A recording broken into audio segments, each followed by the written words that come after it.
때에 성령 하나님께서 우리의 마음을 열어주시고 입술을 열어주셔서 잘 전하고 들을 수 있도록 도와주옵소서. 예수님의 거룩하신 이름으로 기도하옵나이다. 아멘. 할렐루야.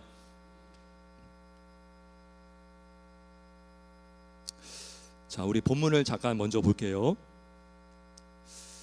자, 1절에 보면 형제들아 내 마음에 원하는 바와 하나님께 구하는 바는 이스라엘을 위함이니 곧 그들로 구원을 받게 함이라. 바울은요 유대교에 아주 심취되었던 사람이었습니다. 그래서 그리스도인들을 굉장히 혐오했고 교회를 핍박했고 많은 그리스도인들을 감옥에 잡아 넣는 일을 했습니다. 근데 그가 예수를 만나고 구원을 받고 회심한 이후에 그의 인생은 완전히 바뀌었어요. 복음을 전하는 자로 그리스도를 전해서 구원을 얻게 하는 그런 사명자로 쓰임을 받았습니다. 오전에 임효성 목사님 예배 전에 잠깐 얘기를 나누는데요. 그러니까 이 북한 사람들이요, 이 김일성에 대한 충성도가 엄청나다는 거죠. 목숨을 버릴 정도로. 근데 그들이 예수님을 딱 만나니까 처음에 굉장히 허탈해한대요. 가짜를 섬겨왔구나. 그래서 그 열심과 열정이 예수님께로 딱 돌아서니까 그 열심이 엄청난 거죠. 그러니까 무슨 말이냐 하면 예수님을 알지 못하고 우상의 전부인 것처럼, 그죠? 김일성의 전무인 것처럼 평생을 못 맞춰 헌신하며 살았을 때 그 열심은 바른 지식을 따른 열심이 아니라는 것이죠. 그래서 바울이 이걸 깨달았잖아요. 그래서 유대인들에 대한, 히브리인들에 대한 애틋한 마음이 있었던 것 같아요. 자, 2절에 보니까 그렇게 말씀하죠. 내가 증언하노니 그들이 하나님께 열심히 있으나 올바른 지식을 따른 것이 아니니라. 열심히 있어요. 그들은 하나님을 믿는다고 해요. 이 길이 최고이고 전부라고 믿고 열심을 내지만 올바른 지식을 따른 것이 아니니라. 이단들도 보세요. 얼마나 열심히 종교생활합니까? 얼마나 열심히 포교합니까? 얼마나 북한 사람들이 김일성, 김정일 그 사람들을 위해서 얼마나 헌신합니까? 근데 뭡니까? 올바른 지식을 따른 것이 아니니라. 영적 무지. 눈은 떴으나 보지 못하고 귀는 있으나 듣지 못하고 영적 무지에 빠진 사람들. 3절 보겠습니다. 하나님의 의를 모르고 자기 의를 세우려고 힘써 하나님의 의에 복종하지 아니하였느니라. 여러분, 하나님의 의라는 것은 완전한 의죠. 완전한 옳은 의예요. 근데 그 의를 모르니까 뭐예요? 자기 의를 세우려고 열심을 내지만 그 열심을 통해서 하나님의 의에 복종하는 것이 아니라 불복종하는 일들을 했다는 것이죠. 그리고 4절에 보면 그리스도는 모든 믿는 자에게 의를 이루기 위하여 율법의 마침이 되시니라. 우리가 율법을 지키려고 하면 지켜야 되지만 지키려고 하면 할수록 우리는 우리 자신의 죄를 보게 됩니다. 율법의 아주 귀한 역할 중에 하나죠. 그래서 율법을 통해서 우리는 예수님께로 나가게 되는 것이고 예수님을 믿음을 통해서 우리는 구원을 받을 수가 있는 것입니다. 여러분, 하나 물어볼게요. 여러분, 우리가 구원받는다. 어디서부터 구원일까요? 예수 믿으면 구원받습니다. 여러분, 어디서부터 구원받는 거예요, 여러분? 네? 죄에서 구원을 받는 것이죠. 죄의 형벌. 죄의 형벌이 뭐예요? 영원한 형벌, 영원한 지옥 형면, 영원한 죽음에서 구원을 받는 것입니다. 그래서 이 바울이 이 복음을 전하고 그런 마음을 지금 성경은 기록하고 있는 것입니다. 자, 우리 본문으로 우리 교재를 들어가고 있습니다. 자, 주보에 그 페이지 수가 잘못 나왔어요. 자, 오늘 짧아요. 207페이지에서 209페이지. 오늘 딱 3페이지만 할 거고요. 자, 207페이지. 자, 17번이라고 되어 있고요. 무지와 작은 믿음. 야, 여기 무지는 뭐냐? 다음 주는 작은 믿음에 대한 얘기를 할 건데, 이 무지는 영적인 무지를 말합니다. 영적인 무지. 문제는 이 사람이 무지인데 자기는 다 알고 있다라고 착각하고 있어요. 한번 살펴봅니다. 자, 제가 읽어볼게요. 내가 다시 잠들어 꿈에서 보니 그 두 순례자가 천성으로 가는 큰 길을 따라 산을 내려가고 있었다. 이 산 바로 앞 왼쪽에는 자만의 지방이라는 곳이 있었다. 자, 이 지방 이름이 나오면 우리가 눈여겨봐야 됩니다. 지방의 이름이 뭐라고요? 자만, 그죠? 자만의 지방에서 그 자만의 지방이라는 곳이 있었는데, 자, 그 지방과 순례자들이 가고 있는 큰 길 사이에는 그 둘을 이어주는 꼬부랑 샛길이 하나 있었다.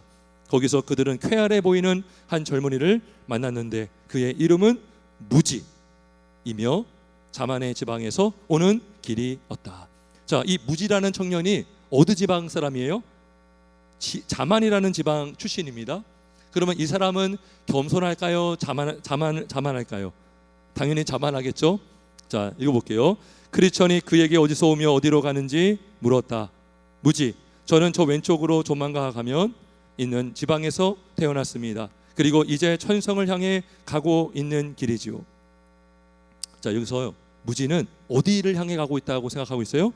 천성을 향해 가고 있다고 지금 생각하고 있습니다. 자기 스스로. 자, 크리스천. 그런데 어떻게 그 문까지 도달할 생각입니까? 거기까지 가려면 어려움이 많이 있을 텐데요. 무지, 뭐라고 하죠? 다른 선한 사람들이 하듯이 할 겁니다.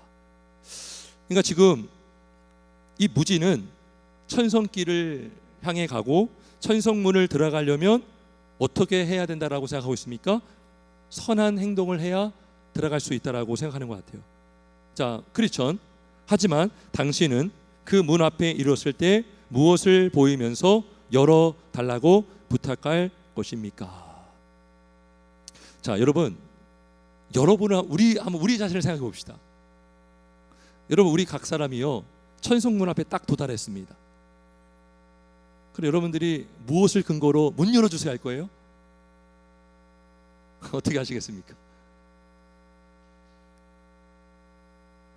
지금 크리스천이 물어보고 있는 거예요. 무엇을 보이면서 열어달라고 부탁할 것이. 여러분, 주님이 문 안에서 누가 두들겨요. 그래, 누구 왔느냐? 내가 왜 문을 열어줘야 되느냐?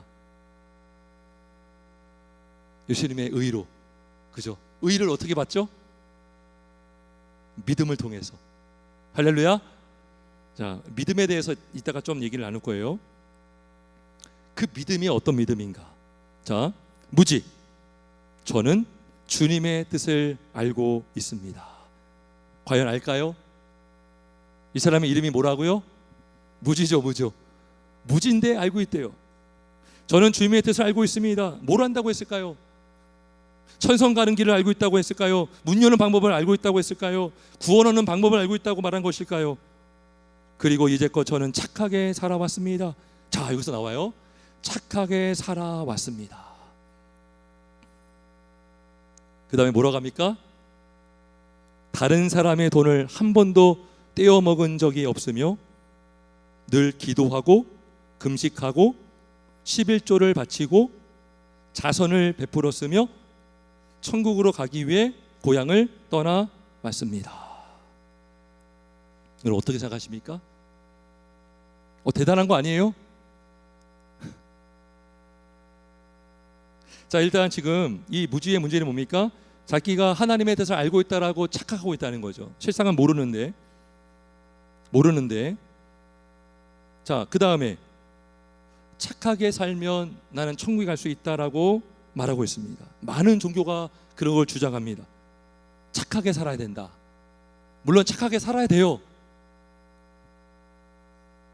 근데 성경은 우리가 행위로 구원을 받는다라고 말하지 않죠. 자, 그 다음에 열심히 종교생활을 하면 구원받는다, 그렇게 생각하고 있는 거죠. 기도하고 금식하고 11조를 바치고 자선을 베풀었으며 고향을 돌아섰다. 그래. 사람의 돈을 한 번도 떼어먹은 적이 없다. 여러분, 우리가 그런 말을 할 수 있어요. 자기가 아주 정직함을 강조하고, 그러면 어떤 뉴스에서 교회가 어떤 일이 일어났다 그러면 막 어떻게 그럴 수가 있어 그러잖아요. 가만히 보면요, 우리도 마음으로 짓는 죄가 너무나 많아요. 드러나지 않았을 뿐이지 우리가 마음속으로 알게 모르게 지은 죄가 너무나 많다는 것이죠. 겉으로 보면 믿음이 좋아 보일 수 있지만, 이 사람 정말 확실한 사람이야, 이 사람 정말 깨끗한 사람이야, 이 사람 정말 믿고 맡겨준 사람이야 라고 말을 들을 수 있어요. 근데 그것 때문에 구원받는 게 아니라는 것이죠. 그러니까 우리는 왜 우리가 남을 비판하는가, 가만히 보잖아요. 비판하는 가운데 나를 높이는 게 있습니다. 나를 높이는 게 은근히 있어요. 우리는 다 그런 마음이 있습니다. 기도하고 금식하고, 그러면 기도 많이 하고 금식하는 사람 속으로 어떤 마음이 들까요? 왜 저 사람 기도 안 할까? 왜 저 사람 금식 안 할까? 자꾸 판단하게 된다는 거죠. 왜 저 사람 헌금생활 안 할까? 왜 남에게 자선을 베푸지 않을까? 물론 이것이 중요합니다. 그죠? 열매죠, 열매. 근데 열매가 아니라 나의 의가 되면 그게 문제가 되는 거예요. 이게 뭐예요? 바리새인들이 이런 모습을 가졌다는 것이죠. 자, 이들이 이 무지가 열심을 냈어요. 아주 대단한 믿음을 가진 것 같이 보이지만 오늘 로마서 10장 2절의 말씀처럼 그들이 하나님께 열심히 있으나 어떤 지식을 따른 것이 아니다, 올바른 지식을 따른 것이 아니라는 거예요. 올바른 지식을 따른 것이 아니라. 자기 의로 구원을 받으려고 했다는 것이죠. 로마서 10장 3절에 보면 하나님의 의를 모르고 자기 의를 세우려고 힘써 하나님의 의에 복종하지 아니하였느니라. 여러분, 사람은요, 알게 모르게 우리 마음에 있는 게 입으로 나오거든요. 마음에 있는 게 눈으로 나와요. 여러분, 눈빛만 봐도 안다 그러잖아요. 눈빛만 보면 이 사람 나를 무시하는지 거만한지 눈을 봐도 알 수 있어요. 그죠? 눈. 말하는 건 말할 것도 없겠죠. 그러니까 우리의 마음에서 있는 것, 우리 마음에 지금 요 무지가 어느 고향 사람이라고요? 자만. 이 무지 안에 뭐가 있어요? 자만이 있습니다. 자만. 내가 이렇게 했었다. 자기 공로의식. 내가 이만큼 이렇게 열심히 했기 때문에 이렇게 되었다. 어떤 자기 공로. 내가 기도를 많이 했기 때문에, 내가 헌금을 많이 했기 때문에, 내가 금식을 많이 해서 이렇게 되었다. 다 주어가 누구예요? 내가 이렇게 했다. 내가 이렇게 했다. 지금 이 강조를 하고 있는 거예요. 자기 의로 구원을 받을 수 있다라고 지금 이 사람은 착각하고 있는데 그 마음속에, 그 중심에 자만, 교만이라는 것이 딱 들어가 있습니다. 자, 그러면 우리가 어떻게 구원을 받죠? 어떻게 구원을 받습니까? 우리 갈라디아서 2장 16절 말씀 한번 찾아보겠습니다. 갈라디아서 2장 16절.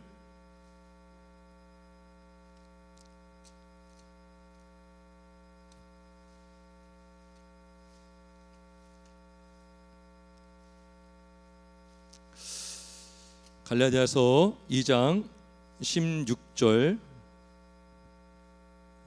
찾으셨어요? 갈라디아서 2장 16절.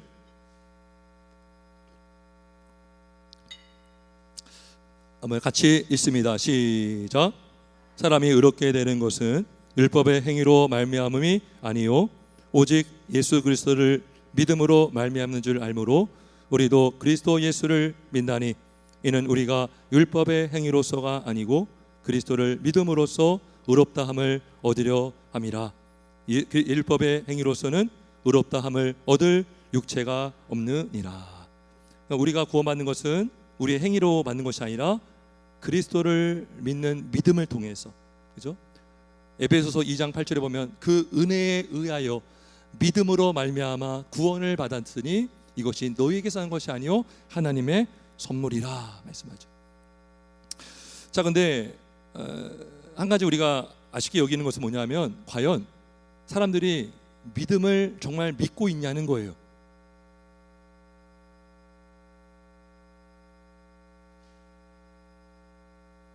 여러분 어떻게 생각하십니까?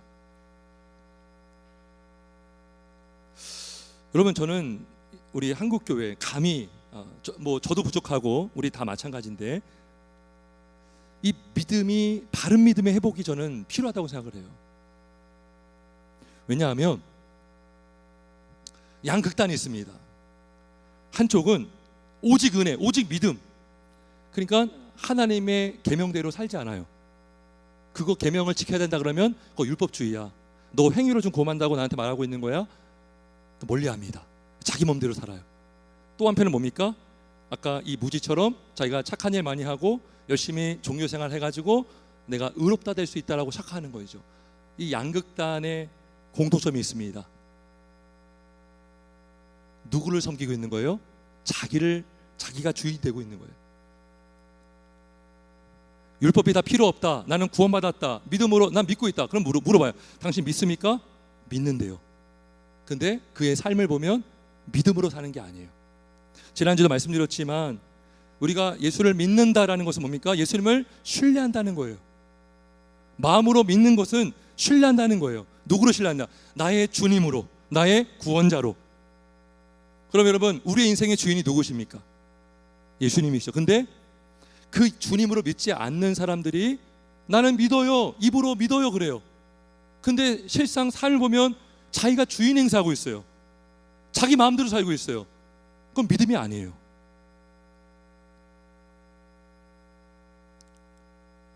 그래서 저는요, 지금도 그렇고, 그러니까 저는 목사로서 그런 책임감이 더 커요.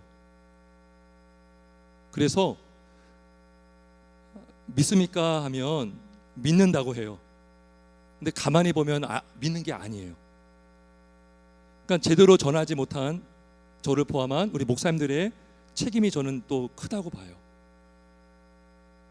그리스도를 정말 믿어야 되는데, 여러분 우리가 복음을 믿는다라고 했을 때에 그리스도를 믿으면 구원받는다, 이 명제를 우리가 믿어요.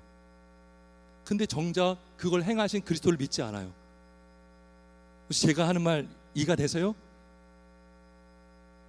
여러분, 어느 병원이 병을 잘 고친다라고 소문이 났어요. 그러면 그 의사를 만나야 되거든요. 우리가 예수님은 죽음에서 부활하셨고 믿는 자를 구원하신다, 그 말 들으면 좋잖아요. 하나님은 창세전에 구원받을 자를 택하셨다, 너무 기분 좋잖아요. 그러면 그 택하신 하나님, 그리고 우리를 구원하기 위해서 이 땅에 보내신 예수님을 신뢰하고, 주님으로 신뢰하고, 나의 왕으로 신뢰하고, 그분의 뜻대로 사는 믿음으로 살아야 되는데 예수님께 가지 않는다는 것이죠. 그러니까 결정적으로 어떤 고난이 생기고 환난이 생길 때에 배교하는 일들이 일어나는 거예요. 왜 마지막 때에 대환란이 있는가? 이때 여러분 다 나눠질 것입니다. 여러분 두렵지 않으십니까? 우리가 그때가 오기 전에 뭐예요? 우리가 정말 바른 믿음을 갖기를 주 이름으로 축원합니다. 그래서 지금 이 무지와 같은 사람들이 많다는 거예요. 율법주의도 문제지만 율법이 필요 없어. 왜 율법을 지켜야 돼? 왜 주일날 교회 나와야 돼? 왜 이렇게 예배를 드려야 돼? 왜 기도해야 돼? 이게 뭐예요? 믿음이 없는 말이에요, 사실은. 믿음이 있다면 이런 말 하지 않아요. 더 주님을 알려고 하죠. 자, 그래서 구원하는 믿음 뭡니까? 주님을 신뢰하는 믿음인 것입니다. 그러면 여러분, 이 믿음을 누가 주시는가? 누가 주십니까? 성령께서 주시는 줄 믿습니다. 성령께서 그 믿음을 딱 주잖아요. 그러면 정말 주님의 뜻대로 살고 싶은 마음이 엄청 커지고요, 자라가고 싶어 하고요, 주님을 닮아가고 싶은 마음이 드는 거예요. 근데 우리가 성령께서 주시는 믿음이 아니라 그냥 내 머리에서 너 믿어? 믿어. 너 회심했어? 회심했어. 근데 그리스도를 믿지 않아. 자, 무지가 딱 그랬거든요. 볼게요. 크리스천. 자, 208조. 왜 위에서 두 번째 줄입니다. 그러나 당신은 이 길 어귀에 있는 좁은 문을 통해 들어오지 않고 저 구부러진 오솔길을 따라 들어왔습니다. 그래서 당신이 자신을 어떻게 심각하든 심판의 날이 오면 천국에 들어가기는커녕 도둑이요 강도라고 책망받지 않을까 두렵습니다. 예, 여러분 좁은 문으로 들어왔다는 건 뭐예요? 성령의 은혜가 아니면 좁은 문으로 들어올 수가 없습니다. 여러분, 예수를 믿는 것은요 자기 정신으로 믿는 게 아니에요. 내 의지로 믿는 것이 아니라고요. 내가 믿어야지 해서 믿는 게 아니에요. 그래서 사람들은 지옥은 무섭거든요. 천국 들으면 좋잖아요. 그러니까 입으로는 믿는다고 하지만 실제로 믿지 않는 사람이 너무나 많다는 거예요. 여러분, 넓은 문이 있고 좁은 문이 있는데 누가 제정신 가지고 좁은 문을 가겠습니까? 그 길은 협착하고 좁은 길이어서 사는 자가 적다고 그랬습니다. 근데요, 크리스천이요, 그 좁음을 향해 어떻게 떠나갈 수가 있었습니까? 그 별빛을 보고 갔잖아요. 성령께서 우리의 눈을 딱 열어주실 때, 아, 내가 죄인이구나, 예수님이 나의 주님이시구나, 우리는 믿고 그 길로 갈 수가 있는 것입니다. 그러니까 지금 무지는 뭐가 없는 거예요? 성령의 은혜가 없는 거예요. 성령이 없어요, 이 안에. 여러분, 성령의 은혜가 없이 자기 의로 얼마나 열심히 종교생활 할 수 있어요? 열심히 자기 의를 쌓는 거죠. 근데 이 사람은 조문으로 통과하지 않았어요. 자기의 죄를 깨닫지 못했어요. 주님이 없이는 내가 구원받을 수 없다라는 그러한 낮아짐이 없었어요. 그래서 이 사람은 구부러진 오솔길을 따라 들어왔다는, 조문으로 통과하지 않았다는 것이죠. 자, 볼게요. 무지. 자, 무지가 자기가 믿음이 없다는 것을 여기서 자기의 말로 증명해 줍니다. 신사분들, 당신들은 저에게 낯선 사람들입니다. 당신들은 당신네 나라의 종교를 따르십시오. 그러니까 뭐라고 하지 말라는 거예요. 우리에게 이래라 저래라 하지 말라는 거예요. 나는 구원받았어. 나 지금 구원받았는데 왜 뭐 하라 말아 합니까? 저는 우리나라의 종교를 따르겠습니다.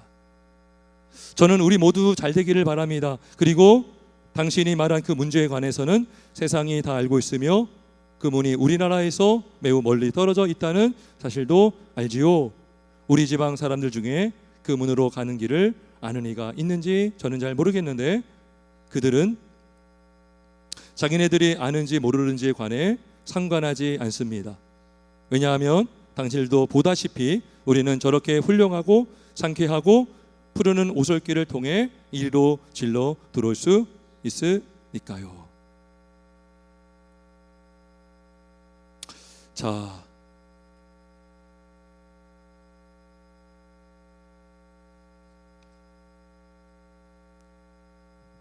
자, 지금 이 무지의 문제는 뭡니까? 믿음을 너무나 쉽게 보는 거예요. 구원을 너무나 쉽게 보는 거예요. 여러분, 그 뭐죠? 자판기가 있어요. 돈 좀 딱 넣고 버튼 딱 누르면 캔이 뚝 떨어지죠. 자, 성경에 믿음으로 구원한다니까 마치 우리가 그런 것처럼 기계적으로, 천국이 있어? 당신 믿습니까? 저 믿어요. 이 과연 믿은 걸까요? 그걸 말하고 있는 거예요. 지금 이 사람이 당신들이 말하는 거 다 알고 있어요. 근데 우리는 그렇게 믿지 않으렵니다. 자기 방식대로 믿음을 해석하고 구원을 쉽게 여기고 믿음을 쉽게 여기는 거예요. 여러분, 믿음을 갖는 것은요 정말 인간의 힘으로 할 수 없어요. 여러분, 아직도 믿음을 확신하지 못해서 간절히 주님을 찾는 사람이 얼마나 많습니까? 주님 믿어지게 해주십시오. 물론 믿음 자체가 여러분 감정 자체는 아닙니다. 어떤 사람은 믿고 있음에도 불구하고 감정에 밋밋할 수 있어요. 하지만 그 믿음의 씨앗이 있는 사람은 더 기도하게 됩니다. 더 사모하게 됩니다. 주님 알려주세요. 자, 그래서 크리스천이 뭐라고 합니까? 여기 중간에 볼게요. 스스로 지혜롭게 여기는 자를 보신 적이 있습니까? 그보다 미련한 자에게 오직 소망이 있습니다. 우매한 자는 길을 갈 때에도 지혜가 부족하여 각 사람에게 자기가 우매함을 말합니다. 자, 우리가 어떻게 할까요? 여기서 그와 이야기를 더 나눌까요? 아니면 지금은 그가 우리의 말에 대해 혼자 생각하도록 놔두고 앞서가다가 후에 다시 멈춰 우리가 어느 정도 그를 도울 수 있는지 알아볼까요? 소망이 말합니다. 무지로 하여금 이제 잠시 동안 우리 말을 생각하도록 합시다. 그러니까 지금 아무리 말해도요 들을 기가 있어 없어? 이 사람이 무지가 없는 거예요. 그러니까 일단 내버려 둡시다. 우리의 말을 생각하도록 합시다. 또 그가 좋은 권면받기를 거절하지 못하게 합시다. 가장 큰 이득이 무엇인지 모르도록 해서는 안 되니까요. 이해력이 없는 자들도 물론 하나님께서 만드셨지만 그런 자들은 구원받을 수 없다고 주께서 말씀하셨답니다. 소망은 또 이렇게 덧붙였다. 제 생각에 그에게 한꺼번에 다 이야기해 주는 것은 좋지 않아 보입니다. 지금은 그냥 앞서가다가 그가 알아들을 만한 때에 다시 이야기해 보도록 하죠. 예. 여러분, 그러니까 우리가요 그런 사모함이 있어요. 주님, 제가 정말 구원을 확신하게 해달라고. 그러니까 내 스스로 나는 구원받았어라는 자기 착각에 의한 확신이 아니라 말씀을 통해서 깨닫는 은혜를 달라고 우리가 기도해야 될 줄 믿습니다. 베드로후서 1장 10절에 말씀합니다. 그러므로 형제들아 더욱 힘써 너희 부르심과 택하심을 굳게 하라. 너희가 이것을 행한즉 언제든지 실족하지 아니하리라. 왜 사람들이 흔들리는가? 왜 결정적인 순간에 배교하는가? 그죠? 이 믿음의 뿌리가 없는 거예요. 자, 이제 마무리를 하면서 이제 여기 209쪽 5번째 줄 밑에, 자 이제 그 사람을 좀 둡시다. 말을 듣지 않잖아요. 생각할 시간을 갖게 하자는 거죠. 자, 그리고 나서 길을 계속 가는데 어떤 사람이, 보세요, 한 사람이 7가닥의 강한 밧줄에 묶인 채 7 귀신에게 끌려오는 것을 봅니다. 귀신들은 그를 예전에 순례자들이 보았던 언덕 옆 문으로 끌고 가고 있었습니다. 이를 본 착한 크리스천과 그 동료 소망은 벌벌 떨기 시작했습니다. 그러나 귀신들이 그를 끌고 지나가자 크리스천은 그가 혹시 아는 사람인지 아닌지 알기 위해 자세히 살펴봅니다. 크리스천은 그가 배교 마을에 살던 변절 같다고 생각했습니다. 이 변절이거든. 이 사람이 지금 귀신에 붙들려 가지고 끌려가고 있는 사람인데, 그 변절은 어느 마을 출신이에요? 배교 마을 출신입니다. 변절자인데, 그러나 그는 마치 현장에서 붙잡힌 도둑처럼 고개를 푹 숙이고 있었기 때문에 크리스천은 그의 얼굴을 똑똑히 볼 수 없었다. 하지만 소망은 그가 지나간 다음에 그의 뒤를 보았는데 그 사람의 등에는 뭐라고 써 있었어요? 음란한 신앙 고백자요 저주받을 배교자라고 써 있었다. 자, 이 변절자가 신앙 고백을 한 적이 있어요, 없어요? 있어요, 없어요? 있었어요. 근데 믿지 않고 고백한 거예요. 그런 사람들이 얼마나 많을까요? 그래서 뭐라고 합니까? 그냥 신앙 고백자 아니라 음란한 신앙 고백자라고 한 것입니다. 이 사람 결국 어떻게 됩니까? 환난의 때에 배교할까 안 할까요? 여러분, 진짜 믿지 않는데 종교론으로 사는 사람 마지막 환난 때에 배교하게 된다는 거예요. 데살로니가후서 2장 3절에 누가 어떻게 하여도 너희가 미혹되지 말라. 먼저 배교하는 일이 있고 저 불법의 사람 곧 멸망의 아들이 나타나기 전에는 그날이 이르지 아니하리니. 그러니까 임난한 신앙 고백자는 뭡니까? 입으로만 시인을 했던 사람이고 위선자였고 외식을 했던 사람이었던 것입니다. 주변 사람들에게 좋은 평판을 들었을 수는 있어요. 하지만 그가 환난의 때에 그의 믿음은 민낯은 드러나게 될 것이고, 결정적인 순간에 나는 그리스도를 모릅니다. 저는 기독교 사람이 아닙니다. 그래서 배교했더니 결국 누구의 밥이 된 거예요? 귀신의 밥이 된 줄 믿습니다. 히브리서 6장 4절 6절 그런데 그는 음란한 신앙 고백 한번 빛을 보고 받고 하늘의 은사를 맛보고 성령의 참여한 바가 되고 하나님의 선한 말씀과 내세의 능력을 맛보고도 타락한 자들은 다시 새롭게 하여 회개하게 할 수 없나니 이는 그들이 하나님의 아들을 다시 십자가에 못 박아 들여놓고 욕되게 함이라. 말씀을 마칩니다. 여러분, 막 외식했던 사람들 겉으로는 막 믿음 좋은 것 같아요. 먼저 된 사람 같아요. 근데 먼저 된 자가 나중될 자가 많을 것입니다. 하지만 나중되었던 사람, 세리와 죄인 같은 사람들, 나는 하늘을 우러러볼 수도 없습니다, 나는 죄인입니다라고 했던 사람이 나중에 먼저가 될 줄 믿습니다. 따라서 너희가 선줄로 생각하던 넘어질까 조심하라 하셨고요. 그리고 항상 우리의 신앙을 항상 우리가 점검하고 더 믿음의 확신을 갖도록 은혜를 구해야 될 줄 믿습니다. 이 길을 우리가 끝까지 갈 수 있길 주님의 이름으로 축원합니다. 우리 기도하겠습니다.